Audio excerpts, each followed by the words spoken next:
Hello बच्चों, कैसे हो आप लोग। चलिए आज हम बात करेंगे पॉलिनॉमियल क्लास 10th का लेक्चर 2।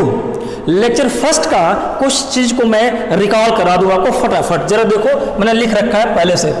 मैंने कहा कि हम लोगों ने कुछ एग्जाम्पल पढ़े थे, आइडेंटिफाई किए थे कि पॉलिनॉमियल्स क्या है, डिग्री क्या है। ठीक है, आओ। मैंने कहा कि अगर कांस्टेंट है, नेम अगर कांस्टेंट 7 है, इसकी डिग्री 0 होगी। क्यों 0 होगी? कांस्टेंट के पास x टू दी पावर बेटा 0 लिख सकते हैं और x टू दी पावर 0 1 होता है, तो 7 इंटू 1 7 है ना। लेकिन वेरिएबल्स तो एक मैंने देखने के लिए x करा ही दिया है ना।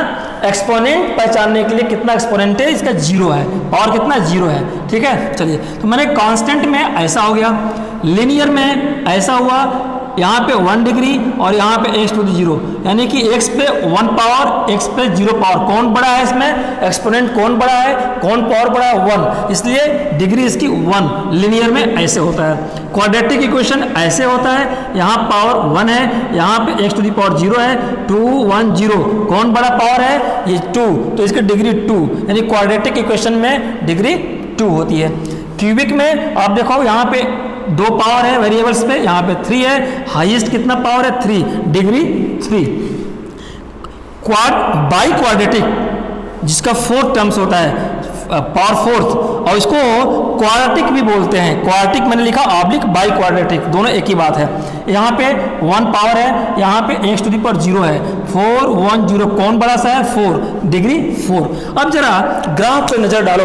ग्राफ को मुझे अलग से पढ़ाना है, डोंट वरी, बस ध्यान दो कि लीनियर में, लीनियर मतलब एक स्ट्रेट लाइन, ऐसा ग्राफ बनता है ना। चाहे ऐसे बन जाएगा, चाहे ऐसे बन जाएगा। ठीक है, चलिए तो ये इसकी डिग्री कितनी होगी? 1। अब क्वाड्रेटिक में देखो, क्वाड्रेटिक में क्या होता है बेटा? 2। तो क्वाड्रेटिक में हाईएस्ट डिग्री कितनी होती है? 2। तो इसके ग्राफ का एक तरीका है ग्राफ बनाना। एक्स एक्सिस को देखना, एक्स एक्सिस को अगर मैं एक्स एक्स डैश बोलूं, एक्स एक्सिस को 2 बार काटेगा। क्वाड्रेटिक में डिग्री यानी जितनी डिग्री होगी उतने टाइम्स एक्स एक्सिस को कट करेगा। क्यूबिक में 3 टाइम्स कट करेगा एक्स एक्सिस को, 1 2 एंड 3 टाइम्स किया। जितनी डिग्री क्वाड्रिक या बाई क्वाड्रेट्रिक में 4th डिग्री होगी तो ये 4 टाइम्स काटेगा, 1 2 3 4। किसको? एक्स एक्सिस को। किसको? एक्स एक्सिस को। ठीक है, चलिए स्टूडेंट, ये बात रही, मैंने एक रिकॉल कराया प्रीवियस क्लासेस का, है ना, लेक्चर 1 का। एक बार लेक्चर 1 देख लीजिएगा 2 को पढ़ने से पहले।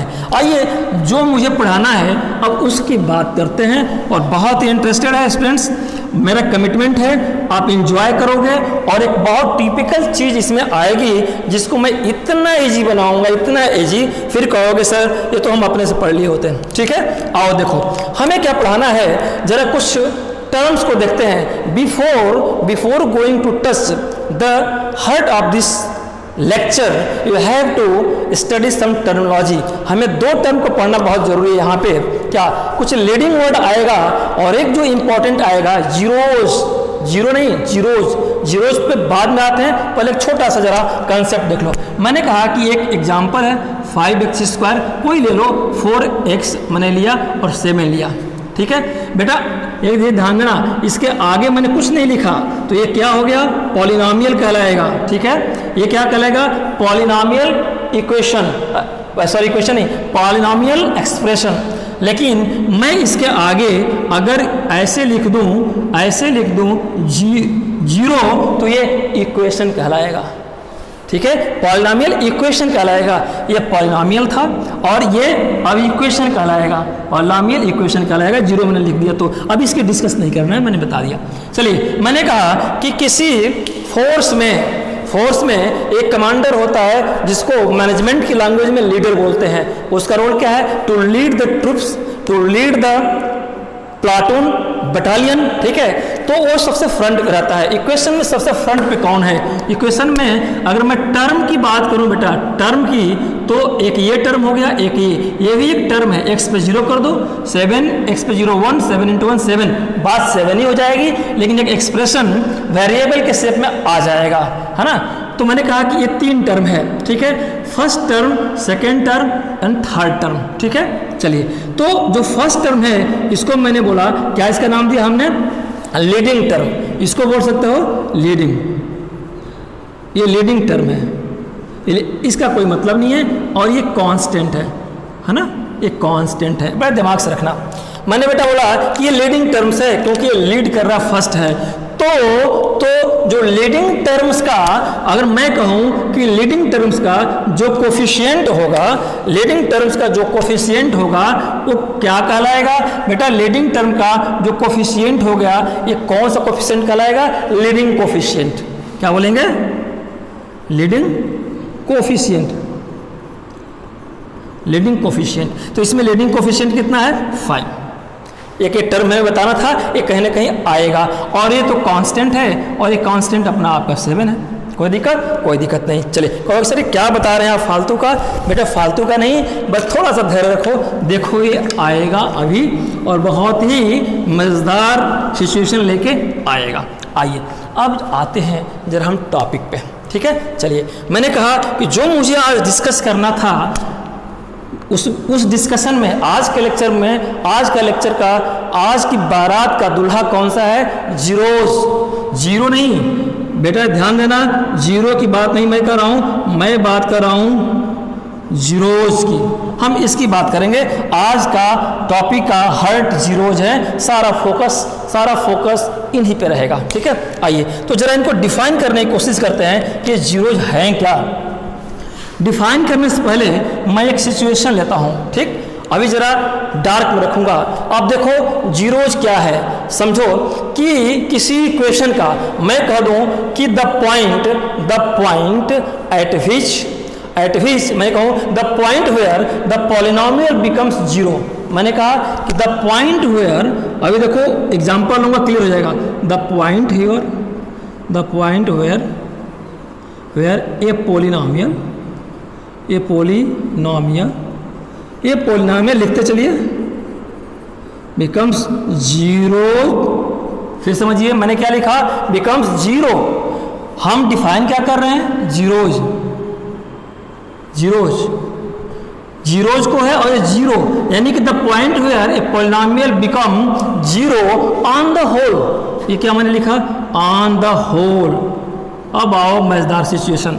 The point where a polynomial, तो मैं कहूँ कि एक पॉलिनोमियल लेते हैं। चलिए, मैंने कहा 5x², और जो पहला एग्जाम्पल लिया था वही ले लेते हैं, 4x - 7 मान लिया एग्जाम्पल के लिए। ये सही है कि नहीं सही है, इस पे नहीं जाना है। ये कौन सा है? पॉलिनोमियल। px लिखा, पॉलिनोमियल हो गया, ठीक है, पॉलिनोमियल हो गया। अब इसको सॉल्व करना है तो इक्वेशन बनाना पड़ेगा। मैंने कहा इसी को मैं ऐसे लिख दूं बेटा, -7, तो ये इक्वेशन बन गया। अभी तक ये पॉलिनोमियल था, अब क्या बन गया? इक्वेशन बन गया। अब इस क्वेश्चन को जब सॉल्व करते हो, ये सही है कि नहीं ये मुझे नहीं पता है, ये जस्ट एग्जाम्पल लिया है, सॉल्व होगा कि नहीं ये पता नहीं मुझे, ठीक है। आओ आगे चलेंगे, सॉल्व करेंगे। तो मैंने कहा कि इसको सॉल्व करते थे हम लोग क्लास 8th में या 9th में, तो वैल्यू आती थी x की 2, है ना। x की कुछ मान लो एग्जाम्पल के लिए कुछ वैल्यू यहाँ आ गई, और एक और x की वैल्यू यहाँ कुछ आती थी, ठीक है। मान लो एग्जाम्पल के लिए, मान लो यहाँ पे 5 आ गया, यहाँ पे 3 आ गया, ये गलत है। हमने एग्जाम्पल लिया है, इसका सॉल्यूशन नहीं है। मान लो तो x की वैल्यू कितना आई? 5 और 3। अगर ये सही होगा तो x की वैल्यू इसमें पुट करेंगे तो ये 0 आ जाएगा। फिर से x की 5 यहाँ पुट करेंगे तो 0 आ जाएगा, और x = 3 भी इसमें पुट करेंगे तो ये इक्वेशन 0 हो जाएगा। ये भी 0 और राइट हैंड साइड तो 0 हाई है। तो वो point, the point where a polynomial become 0। फिर समझो कि द पॉइंट कौन से पॉइंट है जिसमें पॉलिनोमियल 0 हो जा रहा है? ये पॉइंट, ये दोनों पॉइंट, ये पॉइंट और ये दोनों point become 0 on the whole. ये देखो पूरा होल 0 हो जा रहा है। इसको रख दीजिए, ये है कि नहीं? मैंने काल्पनिक लिया है, फिक्टिशियस लिया है ना। ऐसे सिचुएशन आएगी, मैंने कहा ऐसी सिचुएशन आएगी, हमने इसको बस समझाने के लिए बताया। ये सही नहीं होगा, हो सकता है सही ना हो सकता है सही हो, आई डोंट नो। आइए जरा आगे बढ़ते हैं। तो ये जीरोज, तो जो x की वैल्यू मान लो 7 आया, 5 आया था, और x की वैल्यू 3 आया था बेटा, यही जीरोज कहलाते हैं। क्या कहलाते हैं? ROES, zeros of polynomial equation, zeros of polynomial, zeros of polynomial, zero नहीं जीरोज, यानी कि इस पे पूरा होल पॉलिनोमियल जीरो हो जाएगा, इसको x की जगह पर रख देंगे, होल पॉलिनोमियल जीरो आ जाएगा। तो जिस पॉइंट पे यानी कि जिस नंबर से होल पॉलिनोमियल जीरो हो जाएगा वो जीरोज कहलाएंगे, ठीक ना, दो वैल्यू आई। चलिए ये जीरोज का मतलब रहा। हमको जो बताना है थोड़ा सा और अपडेट करते हैं। आइए मैंने कहा कि ये तो हम लोगों ने जीरो देखा, अब बताओ बेटा कि जीरो पॉलिनोमियल फंक्शन हो सकता है क्या? सर जी हो सकता है। मैंने कहा कि जीरो पॉलिनोमियल फंक्शन हो सकता है क्या? जीरो पॉली, जरा टर्म से देखते चलो, zero polynomial function, zero polynomial function, क्या कोई पॉलिनोमियल फंक्शन जीरो हो सकता है क्या? सर जी हो सकता है। कैसे लिखेंगे उसको? f(x) = 0, f(x) = 0, say that a polynomial function which is equal to 0 is called the polynomial function 0, है ना, कि जिस पॉइंट पे ये पॉलिनोमियल फंक्शन जीरो हो जाएगा उसको कहेंगे, अगर हो जाता है कोई पॉलिनोमियल फंक्शन तो कहेंगे जीरो पॉलिनोमियल फंक्शन है। फिर से समझिए कि से दैट, इसको क्या कहेंगे? Say that a polynomial function which is equal to 0 is called zero polynomial function, है ना। It is also called zero map, zero polynomial function को इसको जीरो मैप भी बोलते हैं, ठीक ना, फंक्शन का, पॉलिनोमियल का, ठीक है। चलिए तो ये जीरो हो सकता है फंक्शन, और बिना फंक्शन को, बिना पॉलिनोमियल फंक्शन को जीरो किए हम जीरोज नहीं निकाल सकते। अभी हम लोगों ने देखा, फिर से लिंक करूं मैं कि बिना पॉलिनोमियल फंक्शन के जीरो हुए हम जीरोज नहीं निकाल सकते, यानी कि जीरोज वो पॉइंट है जिस पे पॉलिनोमियल फंक्शन जीरो होल पूरी तरह से जीरो हो जाता है। बात समझ में आई? नहीं आई समझ में? और आगे इस पर डिस्कस करना है, आप समझ लेंगे। जरा देखो, अब मैं थोड़ा सा स्लो मोशन में चलूंगा बेटा, स्लो मोशन में बहुत ही इंपॉर्टेंट कंसेप्ट आ रहा है, ठीक है। आइए अब हम बात करेंगे कि जीरो क्वाड्रेटिक पॉलिनोमियल्स, क्या बोलेंगे? Zero quadratic polynomials. यहां से आपके चैप्टर की शुरुआत हो गई।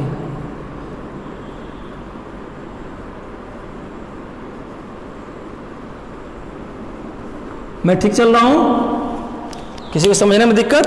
कोई दिक्कत नहीं। आइए, मैंने कहा कि जीरो क्वाड्रेटिक पॉलिनोमियल्स, क्वाड्रेटिक है, एक्सपोनेंट जीरो होगा, डिग्री कितनी होगी क्वाड्रेटिक की? Highest degree 2, highest degree 2 quadratic में, ये हम लोग देख चुके हैं। और देखो कि मैं कहना क्या चाह रहा हूं कि the coefficient equal to 0 is, मैंने कहा कि द कोफिशिएंट इक्वल टू 0, ये क्या मैंने बोला भाई कि ये क्या मैंने बोला कि जो कोफिशिएंट हमारा है ये इक्वल टू 0 है। तो ये हमने क्या बोला? मैंने ये बोला कि जब हमारा कोफिशिएंट इक्वल टू 0 हो जाएगा तो इसको बोलेंगे कि zero quadratic polynomial. If the coefficient equal to 0 that is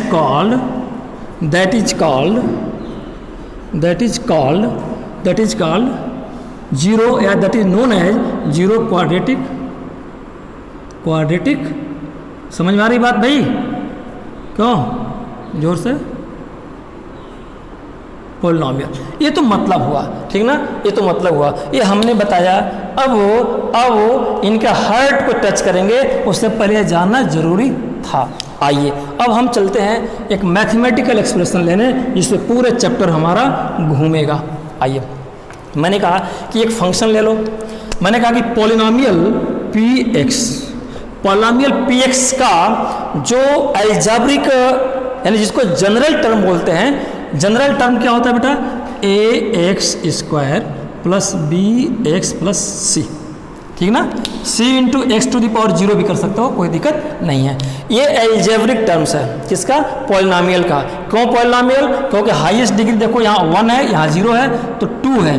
polynomial का हाईएस्ट डिग्री 2 होती है, तो एक्सपोनेंट x² से ही स्टार्ट करेंगे क्वाड्रेटिक को ऐसे स्टार्ट करेंगे। मैंने एक क्वाड्रेटिक एग्जाम्पल लिया, क्वाड्रेटिक का जनरल एक्सप्रेशन यही है और इसी से हमें सारे चीज़ों को कंपैरिजन करते चलना है। आइए, इफ कोफिशिएंट 0, मैंने कहा कि अब 0 कोफिशिएंट है, देन इफ कोफिशिएंट बेटा इसको ऐसे मत समझो, बड़े सिस्टमेटिक चलते चलो। If coefficient is zero, zeros नहीं, मैं फिर समझो बच्चों, जीरोज नहीं मैं कह रहा हूँ, zero. If coefficient is zero, और कोफिशिएंट कौन कौन से हो सकते हैं, मैंने बताया था ये कोफिशिएंट, ये कोफिशिएंट, और ये भी तो कांस्टेंट है, ठीक है। चलिए, तो मैंने कहा कि if coefficient is zero, if coefficient is zero, then ये एल्जेब्रिक एक्सप्रेशन कैसा हो जाएगा, जीरो, यानी कि ए जीरो हो जाएगा, तो zero into X square plus B zero हो जाएगा, जीरो इंटू एक्स और प्लस सी, और सी की जगह पे भी तो मैंने कहा कि ये भी तो कांस्टेंट है, तो अगर सी कांस्टेंट है, यहाँ पे तो एक्स का कोई मतलब ही नहीं है, ये भी आपका जीरो ही है ना। चलिए, तो ये भी एक कोफिशिएंट है, तो ये भी जीरो हो गया, तो ये जीरो हो गया। आप देखो ये सारा इक्वेशन जीरो हो गया, ये सारा इक्वेशन जीरो हो गया। दैट मीन्स इनकी वैल्यूज कितनी है, इनकी वैल्यूज कितनी है, जीरो है।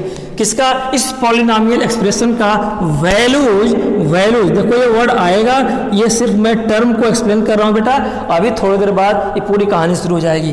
तो values of P x zero, इनकी वैल्यूज कितनी हो गई, जीरो। अब जरा देखो, अब देखो मैं इसी एक्सप्रेशन पे अब आपका काम, अपना काम करता चलूँगा। आइए, मैंने कहा पॉलिनोमियल का एल्जेब्रिक एक्सप्रेशन है, क्या एक्सप्रेशन है, एल्जेब्रिक, ठीक है। तो इसको हम बोलेंगे पॉलिनोमियल, ध्यान समझो बच्चों, इसको हम क्या बोलेंगे, polynomial. But if A x square plus B x plus C equal to zero हो जाएगा, तो हम बोलेंगे इसको इक्वेशन। ये हम हिंट कर चुके हैं, आइए इसको आगे बढ़ाते हैं। अब हमें फाइंड, हमारा पढ़ाने का ऑब्जेक्टिव का है इस चैप्टर को, इस टॉपिक का हो कि हमें फाइंड करनी है, हमें क्या फाइंड करनी है, zeros of polynomials, zeros of polynomials. Objective क्या है इसका, हमारा ऑब्जेक्टिव क्या है बेटा, बड़ा ध्यान समझो, चैप्टर की स्टार्टिंग कर रहा हूं। ऑब्जेक्टिव है टू फाइंड जीरोज, ऑब्जेक्टिव है टू फाइंड जीरोज, ठीक है। चलिए कैसे फाइंड करेंगे ऑब्जेक्टिव में, हम कैसे फाइंड करेंगे अपने ऑब्जेक्टिव को, आइए देखते हैं। स्टेप्स है, स्टेप फर्स्ट स्टेप्स में हमें क्या लिखना है कि हमें जीरोज फाइंडिंग करनी है ना। तो पहले स्टेप में हमें पॉलिनोमियल के जीरोज को फाइंड करने के लिए कुछ स्टेप्स कंसीडर करना बहुत जरूरी है, ठीक है। जरा स्लो मोशन में चलेंगे, आप देखते रहो। तो स्टूडेंट, पॉलिनोमियल्स के जीरोज को कैलकुलेट करने के लिए कुछ इससे स्टेप्स को ध्यान रखना मस्ट है। और देखो स्टेप नंबर फर्स्ट, जो भी पॉलिनोमियल इक्वेशन की बात नहीं मैं कर रहा हूँ, पॉलिनोमियल जो भी दिया रहेगा उसको P X be a given polynomial and now P X equal to zero, इस तरह से आपको लिखना पड़ेगा। जब ये जीरो लिख देंगे तो इक्वेशन बन जाएगा, मैंने बताया था आपको। आइए सेकेंड स्टेप में, equate polynomial to zero and find the possible values, मतलब फैक्टर करेंगे उस एक्सप्रेशन को और उसके एक्स के वैल्यूज को कैलकुलेट करेंगे। अभी देखेंगे थर्ड में, दीज आर द वैल्यूज, जो एक्स की वैल्यू आएगी पॉलिनोमियल इक्वल टू जीरो करने के बाद वही जीरोज ऑफ पॉलिनोमियल्स होंगे। तो फर्स्ट स्टेप में क्या करेंगे, इक्वेशन को जीरो बनाएंगे, जीरो बना करके एक्स की वैल्यूज निकालेंगे और जो वैल्यूज आएगी वही जीरोज मतलब at the point at that value equation will be zero at whole, है ना। चलिए आओ देखते हैं, मिटाते हैं इसको। अब हम अपने मिशन की तरफ धीरे धीरे चल रहे हैं, चलिए आइए देखते हैं। बेटा मैं एक एग्जाम्पल लेता हूं, उसी एग्जाम्पल पे पूरे चैप्टर को करने की कोशिश करेंगे। आइए, जो एग्जाम्पल हम पहले लिए थे उसी को लेते हैं। मान लो हम ले लेते हैं एक्स स्क्वायर माइनस, या तो आप बोल दो आप लोग, चलो minus 2x minus 8 equal to, और मैं ये पॉलिनोमियल है, ये क्या है बेटा, स्टेप फर्स्ट मैंने कहा ना ये पॉलिनोमियल है। अब इसको हमें जीरो करना है, तो इस पॉलिनोमियल को जीरो कैसे करेंगे, यहाँ पे जीरो कर देंगे, ठीक है। तो देखा जाए तो P X equal to zero हो गया ना, चलिए आइए, अब इसको हम 0 कर दिए, स्टेप 2 पे आए। अब हमें सॉल्व करना है इसको, इस वैल्यूज को कैलकुलेट करने के लिए। तो आप 9th में फैक्टर पढ़े होगे बेटा, कैसे, देखो इसका कुछ भी नहीं है, तो यहाँ पे 1 है ना, 1 इंटू, यहाँ पे कोई भी कांस्टेंट नहीं है तो 1 है, कोई दिक्कत नहीं है। तुम कैसे फैक्टर निकालते थे, ये 8 और 1 का मल्टीपल करते थे, है ना, 1 इंटू 8 जो आया, ये हमने क्यों ऐसा लिखा, हो सकता है कि यहाँ पे 2x² हो, तो 8 2 जा 16 हो जाएगा, है ना। चलिए, तो 8 को 1 से यानी इसके कोफिशिएंट से मल्टीपल कराएंगे, जो आएगा उसका ब्रेकअप करेंगे, ठीक है। तो 8 आया, इसका ब्रेकअप करो, और ऐसा फैक्टर निकालने हैं कि कोई भी दो फैक्टर का सम और सब्ट्रैक्शन इसके बराबर हो जाए, इसके बराबर हो जाए। क्या मैंने बोला कि सम और सब्ट्रैक्शन इस -2x के इक्वल हो जाए, तो क्या हो सकता है आप बताओ। चलिए, मैंने कहा कि फैक्टर करते हैं, तो कैसे फैक्टर, ऐसे करते थे, 2 4 जा 8, 2 2 जा 4, 2 2 जा 4, बात खत्म हो गई, है ना। चलिए, तो फैक्टर आया 2 2 एंड 2, यही ना आया। अब इसका कॉम्बिनेशन बनाने हैं, ऐसा सेट बनाओ कि उसका सम और सब्ट्रैक्शन कितने का बराबर हो जाए, इतने के बराबर हो जाए, माइनस को कंसिडर करके। तो आप देखो ऐसे कर लेते हैं, एक तो 2 मैं कर लूँ और एक 4 कर लूँ, ठीक है। दोनों का सम करेंगे तो 2 + 4 6 हो जाएगा, इससे ज़्यादा हो जाएगा, लेकिन दोनों को सब्ट्रैक्ट कर देते हैं, 2 - 4 तो -2 आ जाएगा, आ गया। यही आपने 8th में सीखा होगा, यही आपने 9th में भी सीखा होगा, ठीक है। आइए, तो फैक्टर करते हैं, x स्क्वायर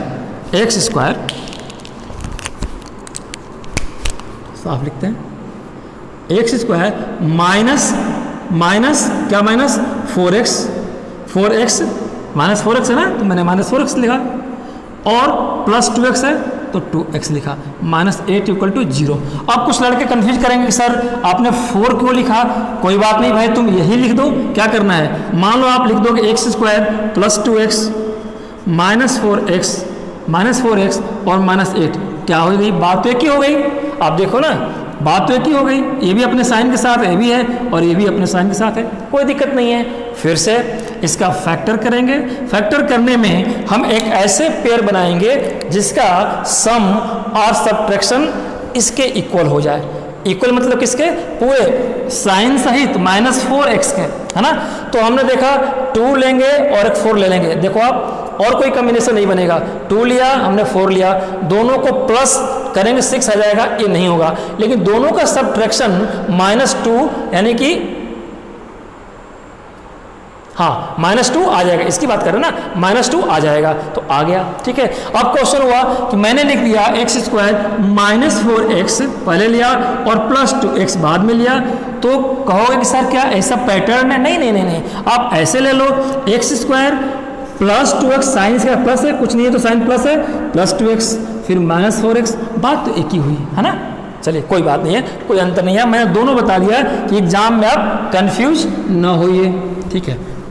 चलिए, सारे रास्ते समझना चाहिए। आइए, अब इसको सॉल्व करने की कोशिश करते हैं। आप देखो, इसको पेयर बनाओ, इन दोनों में कुछ कॉमन है, x इसमें भी x इसके में है, x तो x -4 हुआ। यहाँ पे क्या है, यहाँ पे कॉमन क्या है, 2 है, और 2 भी है, प्लस सहित लेंगे, है ना, +2, तो 2 से इसको भी डिवाइड करेंगे, x हो जाएगा। फिर इसी 2 से जिसको कॉमन लिए उससे इसको डिवाइड किए, किसको, 2x को, तो 2x को 2 से डिवाइड किए, कितना बटा x मैंने लिख दिया। अब कि क्या बचा, -8 बचा, -8 को किससे डिवाइड करना है, इसी से जिसको कॉमन लिए हैं, कितना आ जाएगा, -4 आ जाएगा ना, आ जाएगा। फिर से देखिए, यहाँ पे देखिए, x को कॉमन लिया, अब जिससे कॉमन लिए हैं, जिसको कॉमन लिए हैं, उससे इस टर्म को भी डिवाइड करने हैं, इस टर्म को भी डिवाइड करने हैं। फिर से देखो, यहाँ पे x को कॉमन लिया मैंने, तो x से x² को डिवाइड करेंगे, तो x² को x से डिवाइड किया, तो एक x कैंसिल, x बचा, x आ गया। फिर जिसको कॉमन लिया हमने, उससे इस टर्म को डिवाइड करेंगे, यानी -4x को किससे, इससे डिवाइड करेंगे, ये -4 आया, आ गया ना, देखो आ गया। आपको समझ में आया, चलिए समझ में आया, चलो ऐसे करते हैं कॉमन को। अब आओ, तो ये मैंने कहा 2 से इसको इस टर्म को डिवाइड किया तो x आया, 2 से फिर इस टर्म को तो -8 आया, है ना। चलिए -8 आया इक्वल टू 0। अब अरे सॉरी -4 ना, -4। अब देखो फिर ये एक टर्म हो गया, फिर ये एक टर्म हो गया पूरा, यहाँ से एक टर्म, ये एक टर्म। इन दोनों में कॉमन क्या है? इन दोनों में भी कॉमन है। क्या कॉमन है कि x माइनस 4 कॉमन हो गया। तो x माइनस 4 से पूरे टर्म में डिवाइड करेंगे तो ऐसे था x माइनस 4 अपान x माइनस 4, यही था ना। ये कैंसिल हो गया, क्या बच जाएगा यहाँ पे बेटा? बच जाएगा x।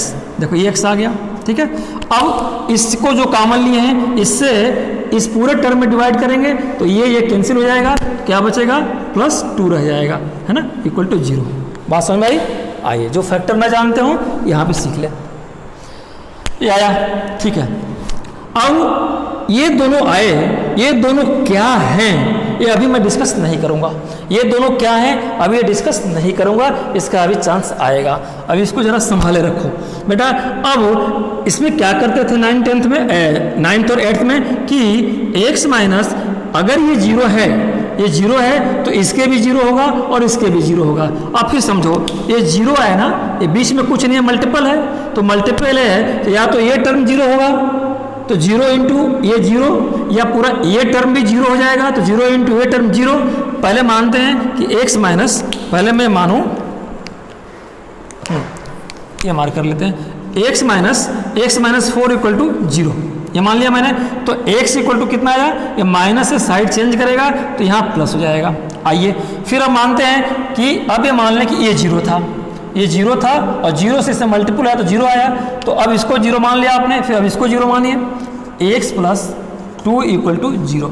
तो x की वैल्यू दिख रहा है नीचे -2, ये दिख रहा है। चलिए अब x की वैल्यू -2 आई। अब जरा थोड़ा सा इस साइड में आ जाइए। आइए देखो बेटा हमने क्या पाया, हमने 2 वैल्यू पाया। एक x की वैल्यू क्या पाया? x की वैल्यू हमने 4 पाया और एक x की वैल्यू -2 पाया। कोई डाउट? किसी को कोई डाउट? किसी को कोई डाउट नहीं। अब जो x 2 बार आए, ये 2 बार आए, ये दोनों क्या हैं? ये दोनों क्या है बेटा? ये दोनों ही कहलाएंगे जीरोज ऑफ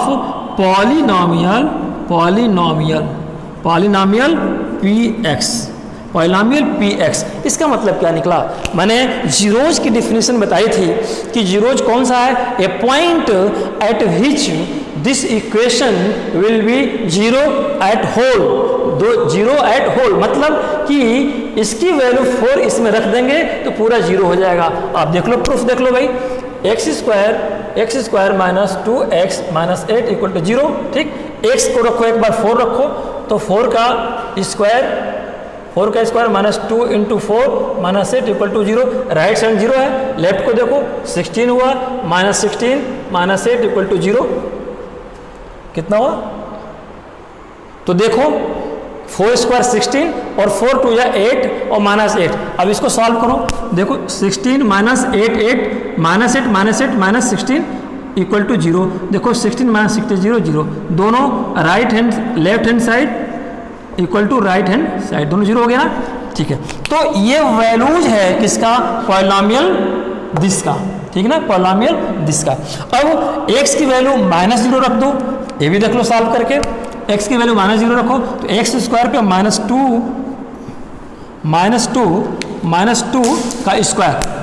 -2 का स्क्वायर कर दो और -2 है पहले से, फिर x की जगह पे -2 रखेंगे, ये जो आया हुआ है तो -2 रखा आपने और -8 पहले से, 0 पहले से था, ये 4 हो जाएगा +4। -2 का स्क्वायर करोगे तो +4, -2 इंटू -2 ये भी +4, -8 इक्वल टू 0।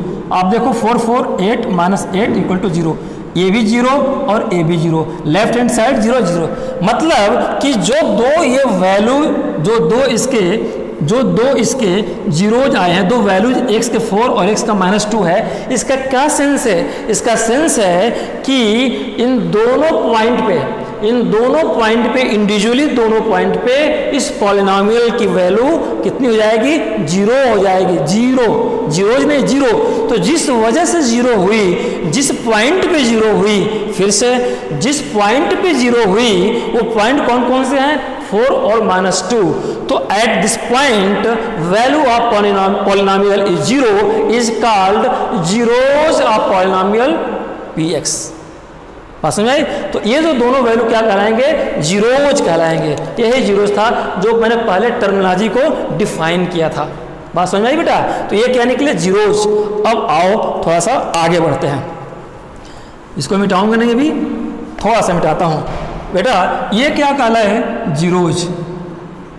ये जीरोज, ठीक। अब हम मैथमेटिक्स में इसमें हम x को क्या बोलते हैं? अल्फा कहेंगे, और इस वैल्यू को क्या कहेंगे? बीटा। इसको क्या बोलेंगे? बीटा। अब जो हमारे जीरोज कौन से हो गए?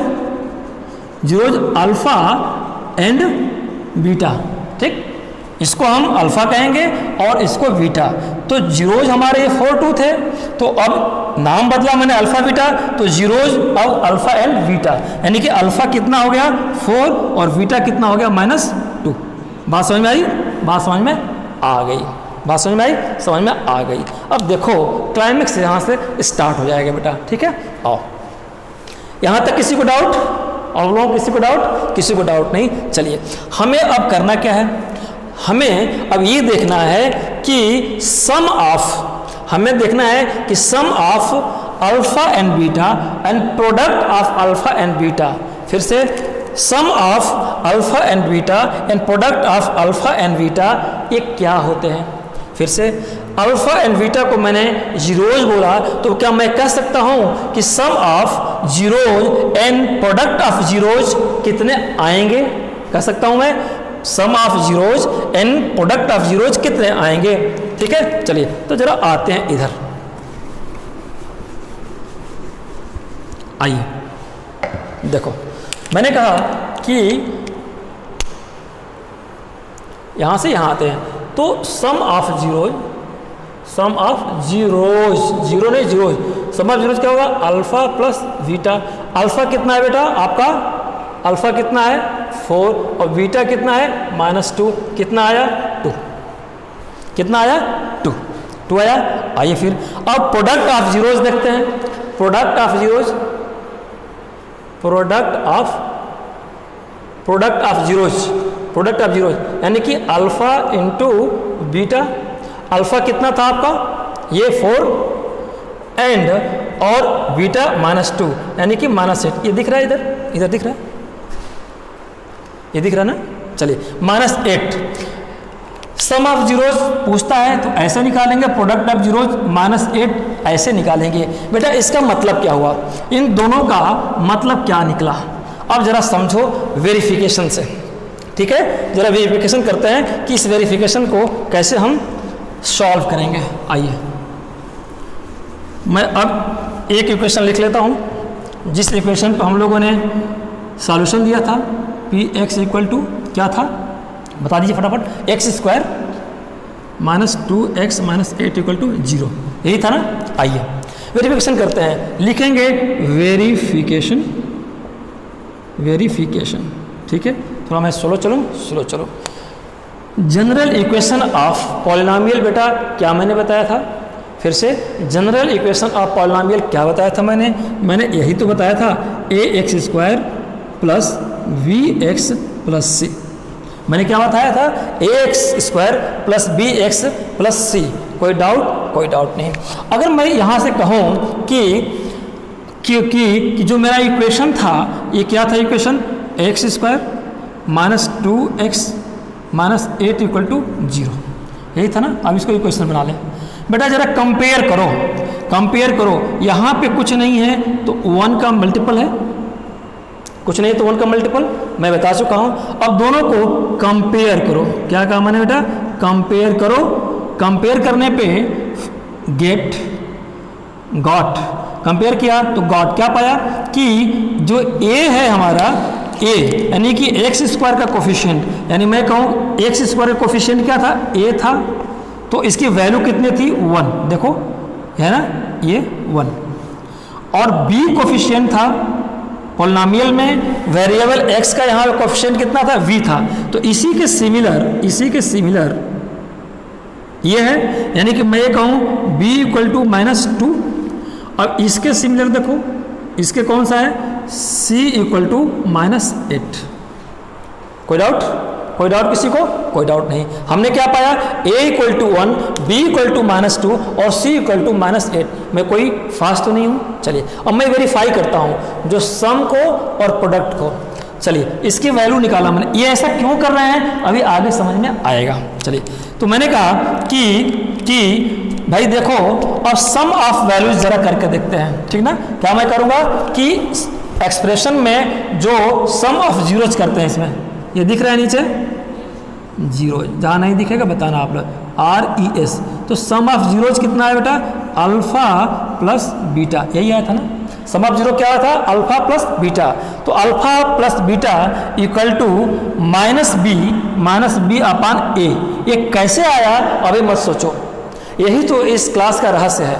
आज का रहस्य यही है कि ये कैसे आया, टीचर्स प्रूफ नहीं करते, ये कोफिशिएंट है रटवा देते हैं। मैं प्रूफ करूंगा ये कैसे आया। पहले इतना बस दिमाग इतने पर लगाए रखो, बस 5 मिनट का वेट करो।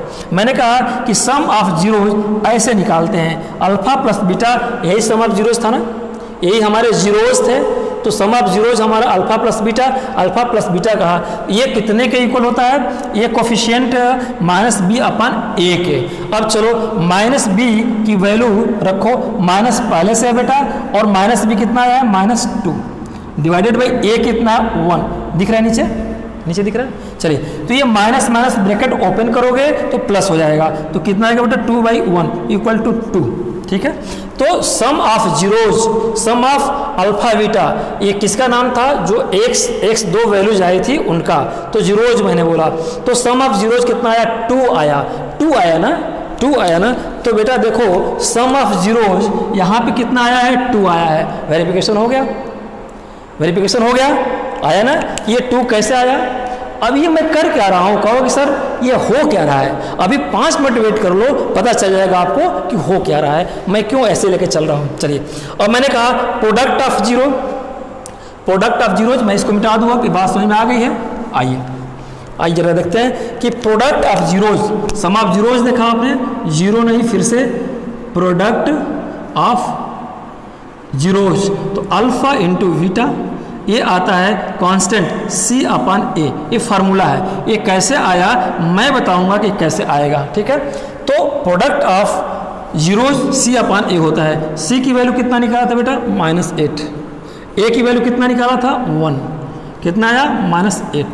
क्या ये जो मैंने निकाला था -8, ये वेरीफाई हो गया, देखिए वही तो आया। तो sum of zeros alpha plus beta करेंगे और अल्फा इंटू बीटा करेंगे, वही आएगा जब हम ये कोफिशिएंट कंपेयर करके निकालेंगे। ऐसा मैंने क्यों किया था बेटा, इसलिए किया था कि आपको सॉल्व न करना पड़े। आप चाहो तो अलजेब्रिक का जो जनरल एक्सप्रेशन है उसके साथ अपने क्वेश्चन के इक्वेशन को कंपेयर करा दो, सारी वैल्यू निकल आएगी। ठीक है, चलिए तो आगे बढ़ते हैं और क्लियर होगा। आइए, तो अगर क्वेश्चन एग्जाम में पूछता है कि अगर इक्वेशन ये दे दे, पूछेगा कि सम ऑफ जीरो निकालिए या प्रोडक्ट ऑफ जीरो निकालेंगे, तो आप ऐसे भी कर सकते हैं। सम ऑफ जीरो = -b है ना, -b अपान a। ठीक, और प्रोडक्ट ऑफ में क्या होगा आपका, alpha inter c upon a। ठीक है, तो आप सीधे बिना इसको देखे भी निकाल सकते हैं। कैसे कि मैंने कहा कि सम ऑफ जीरोज निकालिए, सम ऑफ जीरोज तो अल्फा 1 हो गया, यहाँ पे अल्फा और सम ऑफ जीरो निकालिए, तो मैंने कहा कंपेयर कर लेंगे, a b c की वैल्यू निकाल लेंगे, और alpha plus beta -b upon a आता है। हमें उतने क्वेश्चन को सॉल्व करने की जरूरत ही नहीं पड़ी, नहीं तो फिर क्या करते, x अल्फा और बीटा की सॉल्व करके फैक्टर मेथड से निकालते वैल्यू और फिर करते। आप डायरेक्ट कंपैरिजन करके देख लो और इस फार्मूले पर रख दो, आ जाएगा। अब क्वेश्चन है ये फार्मूला कैसे आया, ये अभी तक जितना आपने पढ़ा है वो एक साइड रखोगे और फार्मूला का डेरिवेशन एक साइड। फार्मूला का डेरिवेशन बहुत ही इंपॉर्टेंट है, इस लेक्चर की जान डेरिवेशन है, अभी थोड़ी देर में देखते हैं। ठीक है बेटा, चलिए। तो हम लोगों ने देखा कि alpha plus beta equal to minus B upon A, comparison किया अलजेब्रिक एक्सप्रेशन से अपने गिवन इक्वेशन से, ठीक है। और alpha into beta C upon A, ये अल्फा बीटा क्या है? अल्फा बीटा जीरोज हैं किसका? पॉलिनोमियल्स इक्वेशंस के। आइए, हमें बिफोर प्रूव हमने क्या था, कहा था कि मैं प्रूव करूंगा कि वैल्यू कहाँ से आई। इसको प्रूव करने के लिए कुछ थोड़ी सी एक छोटा सा चीज़ देखो, क्या कांस्टेंट की चीज़ देखो। जैसे मैं कहूँ कि जीरो पॉलिनोमियल कांस्टेंट, ये आएगा बेटा जीरो पॉलिनोमियल कांस्टेंट। इसका मतलब क्या होता है? मैंने बताया था कि जीरो को लिख सकते हो 0 डिग्री, कोई दिक्कत नहीं है जीरो। अगर मैं कहूँ zero into X square, polynomial मैंने कांस्टेंट बोला ना, ये कांस्टेंट ही तो है एक तरह से देखा जाए तो एक्स स्क्वायर के पहले अगर जीरो लग गया तो भी क्या आ जाएगा? जीरो आ जाएगा। कोई दिक्कत नहीं। अगर मैं कहूँ जीरो इंटू एक्स पे जीरो तो भी जीरो आ जाएगा, ठीक। तो अगर कहीं ऐसा भी हो तो जीरो होगा, कहीं ऐसा जीरो हो जाए ये भी हो जाएगा।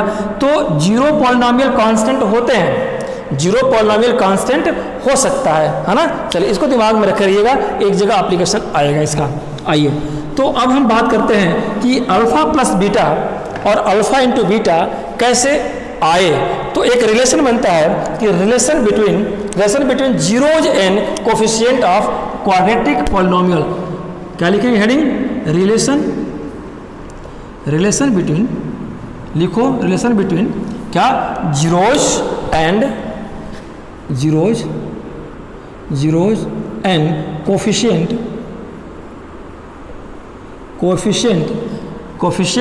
Of polynomial equation. क्या मैं बोला? पॉलिनोमियल इक्वेशन, या मैं लिखूं क्वाड्रेटिक पॉलिनोमियल, ऐसे लिख दूं क्वाड्रेटिक पॉली, ये दिख रहा है, यहाँ तक कवरेज है। चलिए, ये आइए, हम एक रिलेशन देखेंगे कि इसमें जीरोज में और कोफिशिएंट ऑफ क्वाड्रेटिक पॉलिनोमियल्स में, है ना। जीरोज फिर समझ लीजिए, जीरोज मतलब अल्फा एंड बीटा, ये दो ही वैल्यू आई, ये एक्स की वैल्यू थी और ये भी एक्स की थी, ध्यान था। ये 4 आया था और ये आया था -2, यानी किसी इक्वेशन का दो वैल्यू आती है, उसी वैल्यू को पुट कर देंगे इक्वेशन में तो पूरा होल इक्वेशन जीरो हो जाता है। तो जिस वैल्यू पे इक्वेशन एट ए होल जीरो आ गया उस वैल्यू को जीरोज कहते हैं, है ना। चलिए, फिर मैं रिपीट कर दिया, कोई कन्फ्यूजन आपको ना हो। आइए जरा देखो बड़े ध्यान से बेटा, एक मैं इक्वेशन लूँगा हाइपोथेटिकल, है ना। चलिए, लूँगा मैं x² प्लस 9x प्लस 18। अब ये तो पॉलिनोमियल है, मैं आगे जीरो लिख दूँ, इक्वेशन बन गया। इसको बोलेंगे इक्वेशन, पॉलिनोमियल इक्वेशन। जीरो नहीं है, पॉलिनोमियल था, px था, जीरो लिख दिया मैंने तो क्या बन गया? इक्वेशन। जीरो मैंने क्यों लिखा? वैल्यूज, यानी कि हमें जीरोज फाइंड करने के लिए, जीरोज बहुत बार कर चुका हूँ, अब नहीं कहूँगा, ठीक ना। तो चलिए, अब ये क्वाड्रेटिक कौन सा हुआ? इक्वेशन। ये कौन सा हो गया? Quadratic equation. अब तक ये क्या था? ये क्वाड्रेटिक, बार बार मैं रिपीट कर रहा हूँ कि आपके दिमाग में क्वाड्रेटिक पॉलिनोमियल। अगर मैं फिर इसको ऐसे लिख दिया plus 9x plus 18 equal to 0, तो ये क्या बेटा बन गया? Quadratic equation. बात समझ में ना? इक्वेशन में उसमें क्या फ़र्क है? ये हम अब इसको अब जीरो कर दिए तो हम इसके वैल्यूज यानी कि जीरोज निकाल सकते हैं। इसको सॉल्व करेंगे। कैसे सॉल्व करना है? यहाँ कुछ नहीं तो 1 है, 18 से 1 में मल्टीपल करेंगे, 18 इंटू 1 कितना आया? 18। मैंने बताया इसका फैक्टर करेंगे, फैक्टर कर लेंगे, आप कर लीजिए, 2 से कर लीजिए, 2 9 जा 18, 3 से करेंगे, 3 3 जा 9, हाँ 2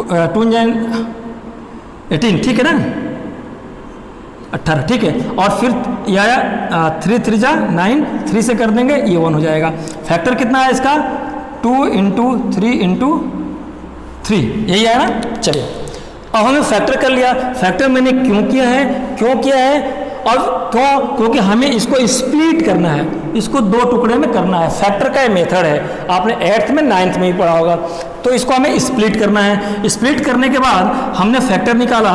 इस फैक्टर का हमें एक पेयर बनाने हैं और जो भी दो पेयर लेंगे, चाहे इससे इसका चाहे इससे इसका, या इन दोनों का एक साथ और इसका, कोई दो पेयर बनाओ और ऐसा पेयर उसमें ढूंढो जिसका सम और सब्ट्रैक्शन किसके इक्वल हो जाए, इसके इक्वल हो जाए।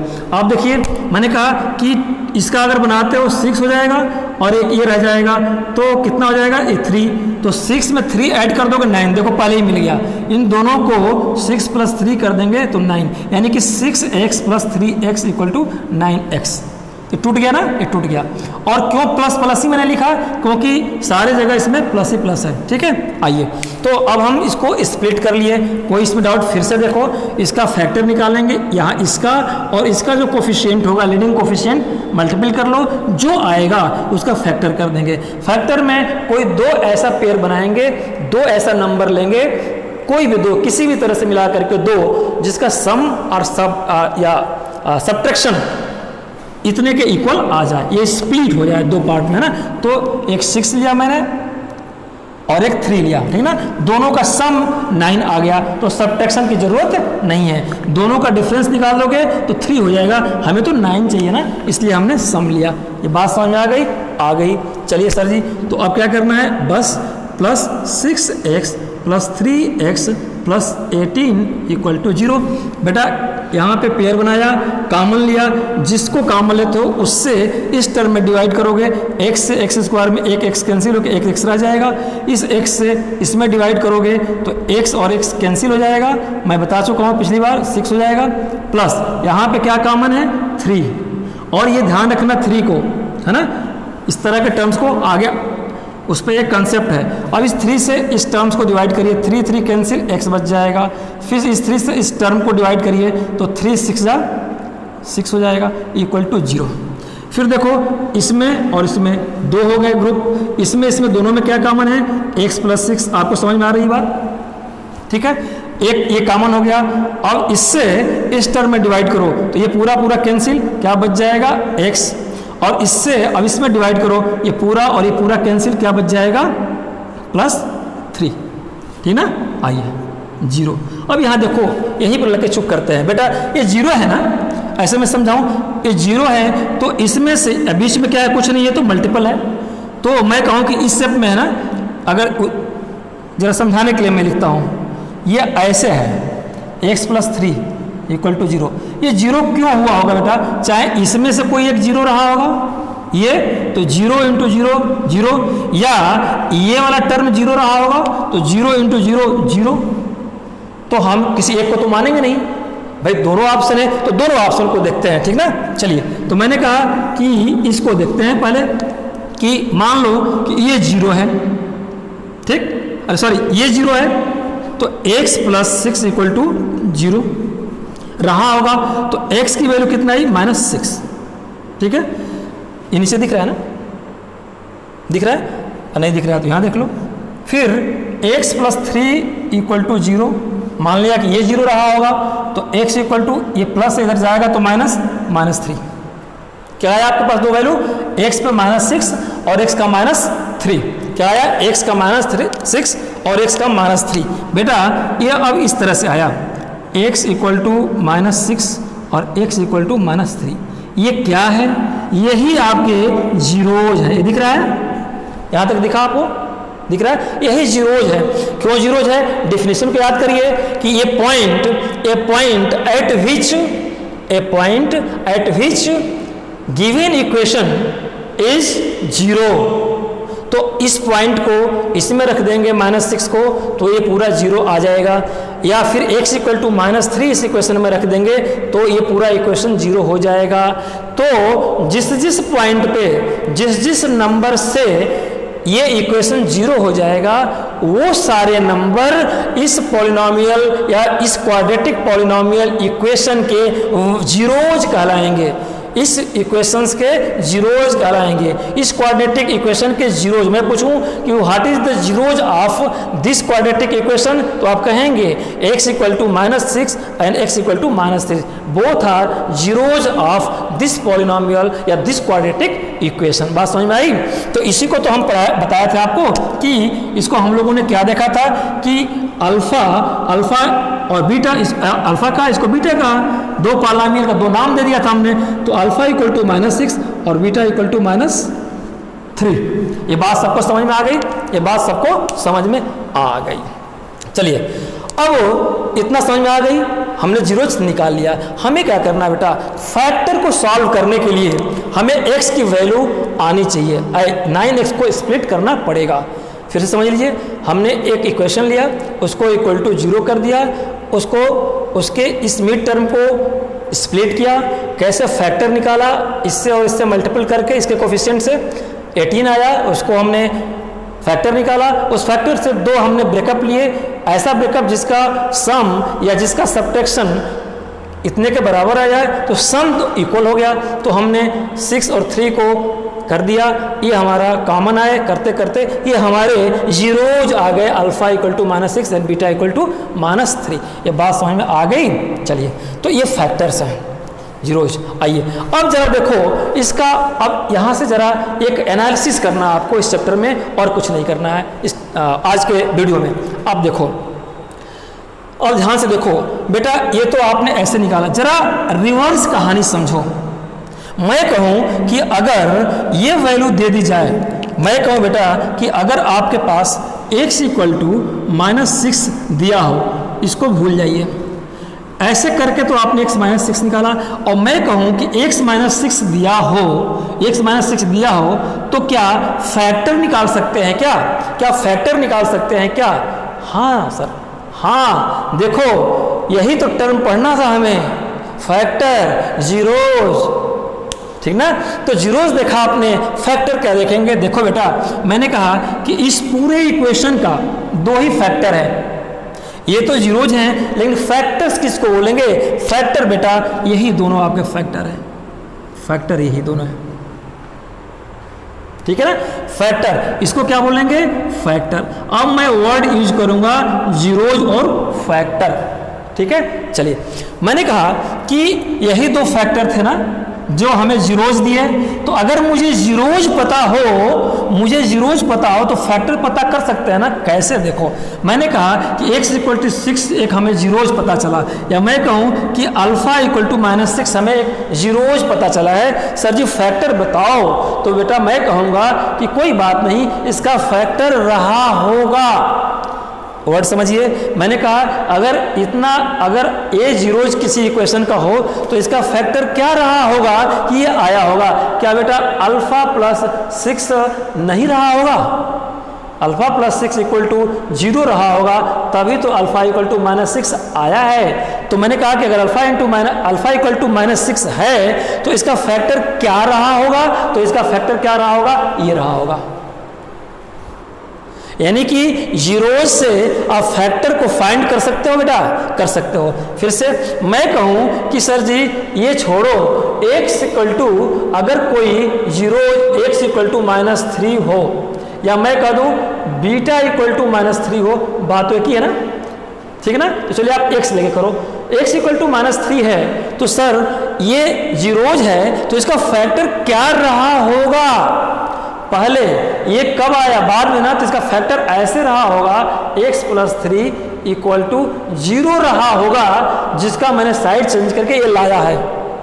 यानी कि अगर जीरोज पता हो तो फैक्टर आप फाइंड कर सकते हैं ना, कर सकते हैं। ये बात समझ में आई? आपको समझ में आ गई कि अगर जीरोज है तो फैक्टर क्या रहा होगा? फिर से समझो, फिर से एक एग्जाम्पल लो।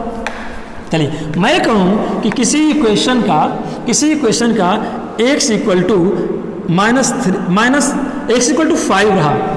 मैंने कहा कि x इक्वल टू 5, जीरोज में x इक्वल टू 5, यानी कि इसको मैं अल्फा भी कह सकता हूँ और एक बीटा कह दूँ 2 रहा। तो बताइए इसका फैक्टर क्या रहा होगा? बेटा ये कैसे आया है? अगर इसका फैक्टर, इसको ऐसे लाओ, अल्फा -5 इक्वल टू 0। ऐसे रहा होगा आई फैक्टर, तभी अल्फा इक्वल टू 5 आया होगा। ठीक है, ठीक है। चलिए अब मैं कहूँ कि ये बीटा इक्वल टू 2 आ गया, तो इसका फैक्टर क्या रहा होगा? तो मैं कहूँगा सर कि बीटा माइनस 2 इक्वल टू 0 रहा होगा, तभी तो बीटा इक्वल टू 2 आया होगा। आप देखिए ना, तो जब बीटा इक्वल 2 आ गया तो इसका फैक्टर ये रहा होगा, अल्फा इक्वल टू 5 रहा तो इसका फैक्टर ये रहा होगा। ये समझ में आ गई बातें? समझ में आ गई, समझ में आ गई। यानी कि वैल्यूज से, जीरोज से फैक्टर फाइंड कर सकते हैं। ये दिमाग में बैठ गया। मैं बिल्कुल स्लो मोशन में हूँ क्योंकि क्रक्स पे हम पहुँचने चल रहे हैं। यानी कि जीरोज से फैक्टर को फाइंड किया जा सकता है। देखिए x इक्वल टू -6 है, तो ये किसका ये फैक्टर इसका क्या रहा होगा? ये रहा होगा। ठीक है, इसका 0 कर दिया, साइड चेंज कर दिया तो -6 आ गया। x -3 अगर वैल्यूज रहा तो इसका फैक्टर क्या रहा होगा? ये रहा होगा। ठीक, यानी कि कहीं मुझे ज़रूरत पड़ जाए जीरोज से फैक्टर बनाने के लिए तो ये मैं कह सकता हूँ ना, ऐसे बना सकता हूँ। तो चल बना के दिखाओ, आ जाओ। Very good. चलिए तो मैं ज़रा इसको मिटाने की कोशिश करता हूँ। ठीक, मैं ये नहीं मिटाऊंगा, मैं मिटाऊंगा। आप इसको याद रख रहिएगा। मैं मिटाता हूँ ये मिटाता हूँ मैं। चलिए आइए, अब हम धीरे धीरे हार्ट की तरफ बढ़ रहे हैं इस टॉपिक का। बेटा मैं कहूँ कि नाउ, अब बहुत ही इंपॉर्टेंट है, जरा समझना। नाउ अब क्या मैं जो समझाने चल रहा हूँ कि जो हम लोगों ने वैल्यूज क्या निकाली थी, इसका क्या निकाला था हमने? 0, x इक्वल टू -6 और x इक्वल टू -3, यही था ना अमन? यही था। चलिए तो अब हमें ये मिले जीरोज। फिर ध्यान दो, जीरोज तो मेरे फैक्टर क्या रहे होंगे? मेरे फैक्टर ये रहे होंगे, x + 6 रहे होंगे और x + 3 रहे होंगे। यही फैक्टर था। यानी कि जो जीरोज आएंगे उनके फैक्टर को मल्टीप्लाइड कर देंगे तो ये इक्वेशन मिल जाएगा। This is the point. कैसे? देखो, इन दोनों फैक्टर को, बेटा ये क्या रहे? ये फैक्टर रहे, तो जीरोज से फैक्टर फाइंड किया और इन दोनों फैक्टर को मल्टीप्लाइड कर दो तो देखो क्या ये नहीं आएगा? देखो x + 6 इंटू, जैसे सिंपल मल्टीपल करते हो करो, x + 3। आपके बुक में थोड़ा दूसरे तरह से दिया है। 3 से दोनों में मल्टीपल कर दो तो 3x + 18 आया। ठीक, फिर x से, तो एक साइड छोड़ के करते हो तो x से करो, x से इसमें करो x² प्लस x से 6 में करो तो 6x। बेटा इन दोनों को जोड़ दो तो क्या हुआ? 3x + x² + 18 + 6x। तो हमारी ये हमने इसको सम कर दिया, ये वैल्यू आई। इसको जरा सिंप्लीफाइड करते हैं भाई, सिंप्लीफाइड कर दो बेटा। तो पहले क्या करते हो? हायर डिग्री वाले को लिखते हो तो हायर डिग्री x² और ये 6x और ये 3x कितना हो जाएगा? ये 9x हो गया, और प्लस हायर डिग्री, देन उसके बाद डिग्री, और उसके बाद सबसे लास्ट वाली डिग्री 18। बेटा जरा ध्यान से देखो कि मैंने फैक्टर को मल्टीप्लाइड कर दिया तो यही फैक्टर आपका ये इक्वेशन लेके आ गया। एम आई राइट? क्या मैं करेक्ट हूँ? करेक्ट हूँ। तो इसका मतलब फिर समझो, इसको समझ गए तो समझ लो बाजी मार लिए इस लेक्चर का, इस चैप्टर का। यही इसका हार्ट है। बड़े ध्यान समझो कि मैंने कहा कि जीरोज से हम फैक्टर निकाल सकते हैं क्योंकि फैक्टर से ही जीरोज आए हैं। जीरोज से एक स्टेप पहले फैक्टर था, तो जीरोज पता चल जाएगा तो फैक्टर निकाल लेंगे। और जब फैक्टर को फाइंड कर लिया, दो फैक्टर को, यानी फैक्टर को मल्टीपल कर दीजिए तो फिर हमें वो इक्वेशन फाइंड हो जाता है। यानी कि अगर हम दो फैक्टर पता कर लें और उस फैक्टर से इक्वेशन बना सकते हैं जिस इक्वेशन से ये फैक्टर और ये जीरोज आए थे। एम आई राइट? राइट, वेरी गुड, समझ गए। चलिए आइए अब जरा हम पॉइंट पे आते हैं। चलिए देखिए, एकदम सीक्वेंशियल ऑर्डर में मैं चल रहा हूँ बेटा, स्लो। अभी तक की सबसे स्लो मेरी क्लासेस है, क्यों? समझाने के लिए आपको। ठीक है, आइए। तो हम पॉलिनोमियल को फाइंड कर सकते हैं। अब देखो क्या हमने फाइंड किया था, उसी को लिखते हैं x² + 9x + 18 = 0। यही था ना आपका, यही 0 था पॉलिनोमियल का। ये अगर मैं कहूँ कि इसी से हमने फैक्टर, इन दोनों के जीरोज कितने आए थे? फिर से मैं रिपीट कर दूं, जीरोज कितना आया था, x इक्वल टू -6 और एक आया था x इक्वल टू -3। ठीक है, इस जीरो से हमने फैक्टर निकाला, ये फैक्टर हमने ये पाया, ये हमने फैक्टर पाया। ठीक है बेटा, जब इस फैक्टर को मल्टीपल कर दिया तो यही इक्वेशन आ गया। तो इसका मतलब हुआ कि ये जो हमारा इक्वेशन है ये किसके इक्वल है बेटा, ये इसी फैक्टर के इक्वल है। ये बात आपके दिमाग में बैठी कि नहीं बैठी?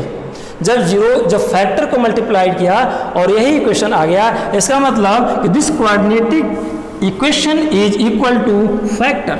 हमने फैक्टर के इक्वल कर दिया। ये बात समझ में आ गई? ये समझ में आ गई तो काम खल्लास हो गया। अब देखो कैसे डेरिवेशन होता है। मैंने कहा कि जल्दी टीचर डेरिवेशन नहीं करते, हम डेरिवेशन करके बताएंगे कि alpha plus beta minus b upon a कैसे होता है और alpha into beta c upon a कैसे होता है। रटना नहीं है, जो हम पहले कहे थे कि बस इसको इतना दिमाग में रखो, डेरिवेशन आगे करूँगा। नाउ सी, आइए थोड़ा कमर कस लीजिए। चलो, तो किसी भी कोऑर्डिनेटिक इक्वेशन को मैंने क्या देखा कि ये इक्वल हो गया, तो इससे हमने क्या कंक्लूजन निकाला कि किसी भी कोऑर्डिनेटिक इक्वेशन का पॉलिनोमियल का जनरल फॉर्म के दो जीरोज होते हैं, है ना। ये हमारा कोऑर्डिनेटिक इक्वेशन हुआ, इसके दो जीरोज आए थे जिससे हमने फैक्टर बना लिया।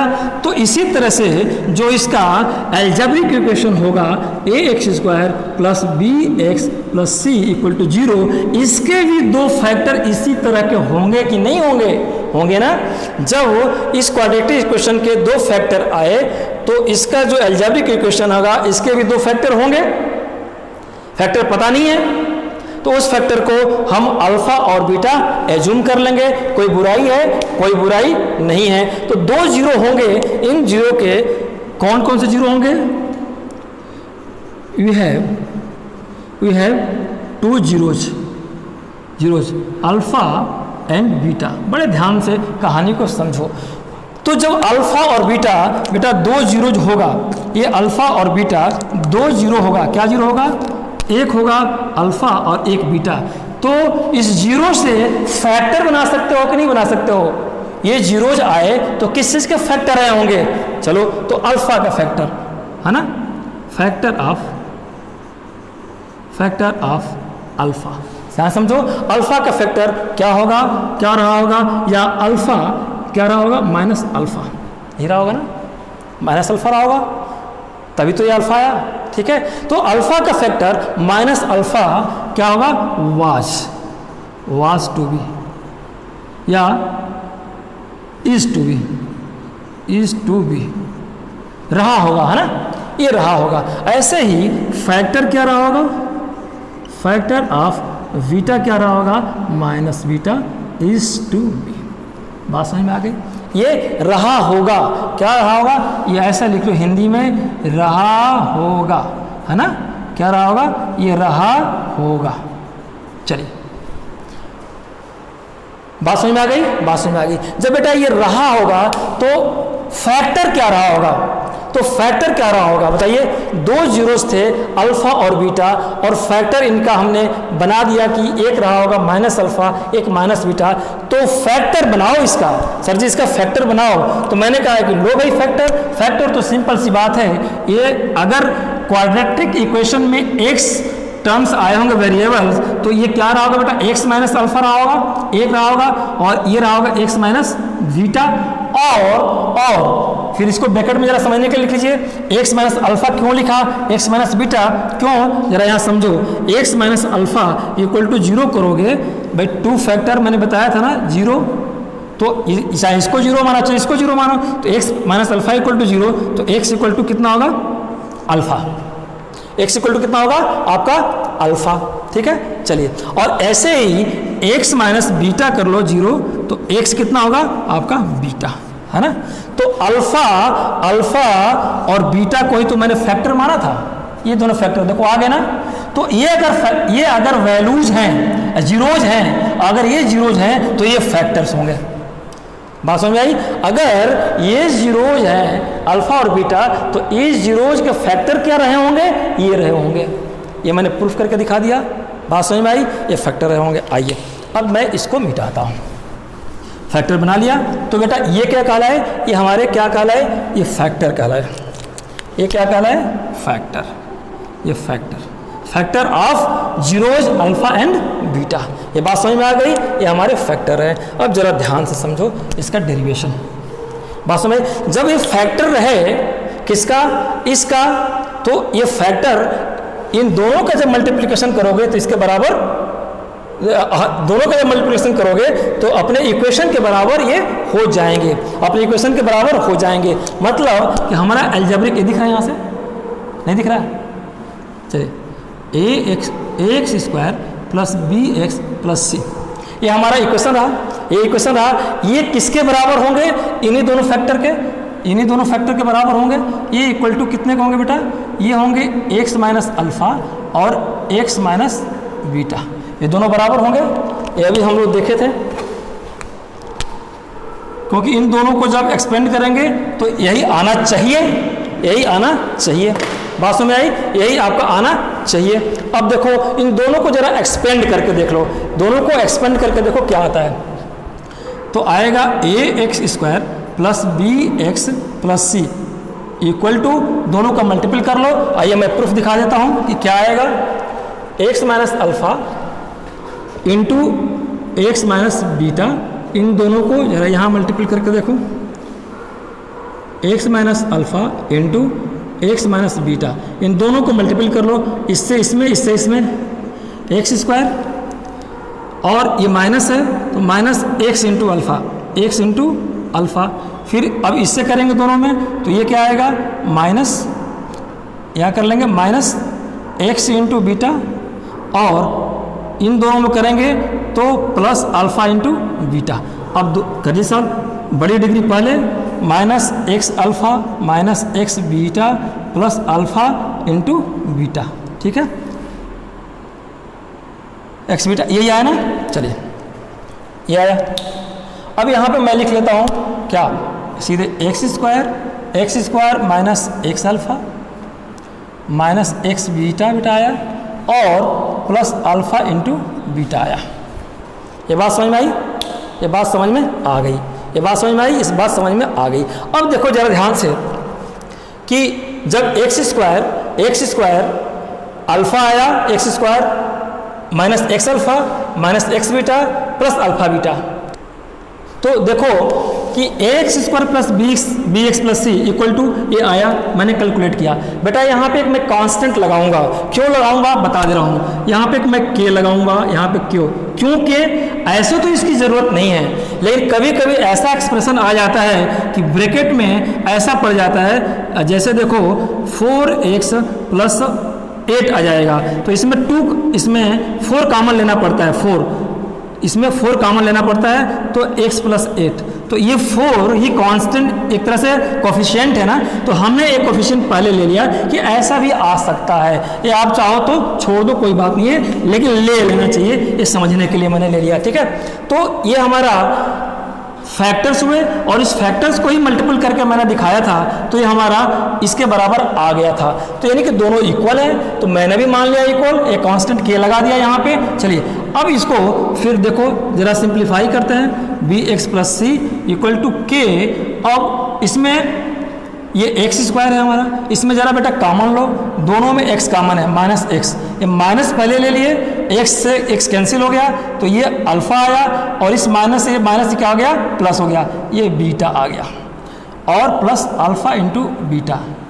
ये बात समझ में आ गई, ये बात समझ में आ गई आप लोगों को, ये बात समझ में आ गई। अब क्या करेंगे हम, के से मल्टीपल चाहो तो कर दो, के से चाहो तो मल्टीपल कर दो, तो कर देते हैं सर जी। चलिए a x square plus B x plus C equal to के से, ये पूरा बड़ा बॉक्स है ना, तो ये यहाँ भी आएगा मल्टीपल और यहाँ भी होगा, जब यहाँ होगा तो इन दोनों में भी हो जाएगा और यहाँ भी होगा, तो के से करो, के एक्स स्क्वायर माइनस के x alpha plus beta plus के इंटू अल्फ़ा इंटू बीटा। ये बात समझ में आ गई सबको, आ गई।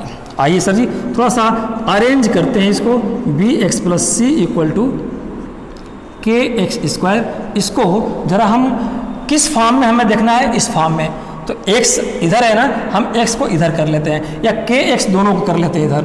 मैं इसको ऐसे लिख दूँ बेटा, alpha plus beta into x के, बात तो एक ही हो गई, चलिए, तो k into alpha into beta, ये बात हो गई।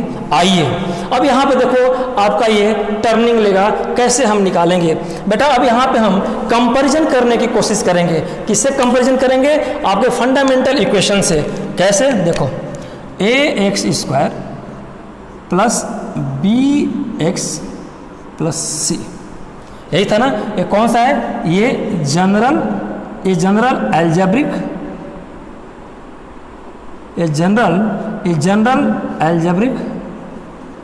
एल्जेब्रिक इक्वेशन था ना। अब कंपैरिजन करो इसी से। क्या करेंगे? कंपेयर करेंगे। कंपेयर किया, एक्स स्क्वायर इसका कोफिशिएंट a है, ये दोनों एक्स स्क्वायर, तो एक्स स्क्वायर का कोफिशिएंट कितना आएगा? a, यानी कि यहाँ पे क्या आ गया? k equal to a। बात समझ भाई? इसका k है तो इसका भी k होना चाहिए, यानी कि ये k a के इक्वल हो गया। आ गया सर जी। मैंने कहा कि सर ये x है, ये x है, ये भी x है, तो अगर दोनों x है तो इसका कोफिशिएंट क्या होगा? ये होंगे, ये है ना। ये सब मैं ये कहो तो यहाँ पे मैं kx लिख दूँ, सबसे बढ़िया। इसको मैं kx को साथ ही में रख दूँ, है ना, kx कर दूँ। ठीक है, चलो, और क्लियर हो गया। क्यों kx कर दिया? इसी को मैंने कॉपी कर दिया। ठीक है सर जी। तो x का कोफिशिएंट ये b है, x का b है ये जनरल इक्वेशन में, तो इस x का यही b होना, ये यही हो जाएगा। तो यहाँ पे b इक्वल टू, और बेटा साइन सहित आएगा, माइनस b, x की जगह पे क्या हो जाएगा? Minus alpha plus beta into के। b की वैल्यू आ गई। चलिए, अब इस कांस्टेंट c से इसको कंपेयर करो तो आपका c क्या आया बेटा? c क्या आया? अल्फा इंटू बीटा इंटू के। यही आया ना, यही आया। कोई डाउट? किसी को डाउट? किसी को डाउट नहीं। चलिए, अब हम तीनों को तीन इक्वेशन बना लें, तीनों को तीन इक्वेशन कह दें फिर से। आइए जरा मैं इधर आपको दिखाता हूँ, आइए इधर दिखाता हूँ। ये यहाँ तक दिख रहा है? यहाँ तक दिख रहा है ना? या फिर मैं इधर कर दूँ? आइए चलिए इधर कर देते हैं। आइए अब जरा इसको समझिए। k इक्वल टू a, ये दिख रहा है बेटा? आप लोगों को दिख रहा है इधर? चलिए, k इक्वल टू, इसको एक इक्वेशन को, और b equal to minus alpha plus beta into k. दूसरा इक्वेशन को c equal to alpha into beta into k. ये कौन सा इक्वेशन कहेंगे? सेकेंड। ये कौन सा कहेंगे? थर्ड। ठीक है बेटा, थर्ड। अब देखो यहीं से आपका जो मैंने कहा था कि रटते हैं लड़के कि alpha plus beta equal to minus b upon a, alpha into b beta equal to c upon a, ये रटना नहीं है, यहीं पे आपका आ जाएगा। अब देखो ये इक्वेशन बी अपान ए करना है ना। चलिए, तो इक्वेशन 2 में इक्वेशन ए से डिवाइड कर दो, divide by equation first, to equation third, second, और ऐसे कर दो कि equation second divided by equation first, ऐसे कर देते हैं। ठीक है, चलिए, तो क्या आएगा? सेकेंड कितना था? b equal to minus alpha plus beta into k, और a कितना था? a इक्वल टू, करोगे ना यहाँ से? हाँ, तो अगर इसको डिवाइड कर दो, सेकेंड से डिवाइड कर दीजिए, तो अब b आया आपका, ये हमारा आया, और इसमें इक्वेशन a से डिवाइड कर देना है, तो अपन a, और ये आ जाएगा k। ठीक है, चलिए, ये k कैंसिल हो गया, k कैंसिल हो गया। अब आपको क्या मिला? यहाँ पे b upon a equal to minus alpha plus beta, या ये मैं कहूँ कि alpha plus beta equal to minus b upon a नहीं आ गया? देखो, जिसको मैंने कहा था कि रटना नहीं है, बस काम चला लो, मैं आगे इसका डेरिवेशन दिखाऊंगा। कोई दिक्कत? कोई दिक्कत नहीं है। ठीक है, चलिए आइए अब इसको आगे थोड़ा सा बढ़ाते हैं। अब हमें निकालना है अब इक्वेशन थर्ड, ये जो इक्वेशन हमारा थर्ड है, अब इस थर्ड से ए से इक्वेशन फर्स्ट को डिवाइड कर दीजिए। नाउ इक्वेशन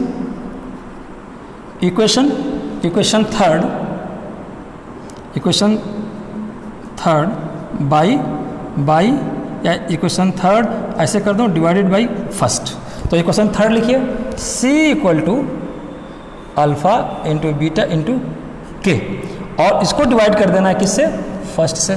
तो फर्स्ट से डिवाइड कर देंगे तो A आएगा, यहाँ पे K हो गया, के कैंसिल हो गया, तो अल्फा इंटू बीटा यानी कि C upon A equal to, ये दिख रहा है नीचे, नहीं दिख रहा है, ये दिख रहा है, दिख रहा है। चलिए तो मैं यहाँ आगे बढ़ा दूँ, तो बेटा क्या आया, C upon A equal to alpha into beta, और मैं कह दूँ और alpha into beta equal to C upon A। देखो प्रूफ हो गया ना, तो कितना आसानी से प्रूफ हो गया है।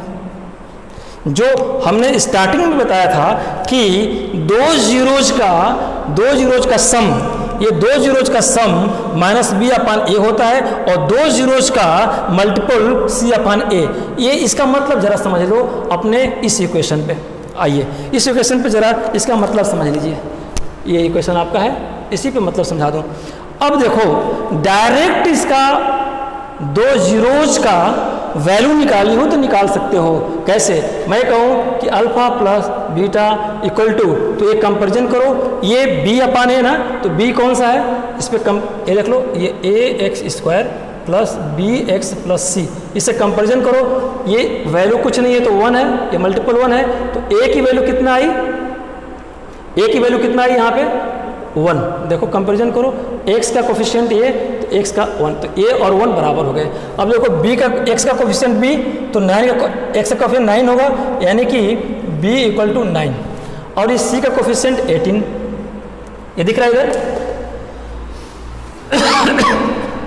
c का कोफिशिएंट 18 आया बेटा। तो मैं कहूँ दो जीरोज का सम कितना होगा, यानी कि इस पॉलिनोमियल एक्सप्रेशन का, इस इक्वेशन का दो जीरोज का सम कितना होगा, तो यही ना आया आपका प्रूफ में, माइनस बी अपन ए निकाल दो, तो माइनस बी अपन ए निकाल दिया, माइनस बी कितना हुआ बेटा, ये माइनस 9 है, तो माइनस बी 9, ए की वैल्यू ए कितना है, माइनस 9। कोई डाउट नहीं है, आ गया। चलिए अब आप, मैंने कहा कि भाई दो जीरोज का प्रोडक्ट बताओ, तो ठीक है सर जी, C अपान A कैसे आया, ये मैंने प्रूफ किया। तो यहाँ पे देखो C कितना आया है 18 A1 कितना आया 18, ठीक है, ये आ गया।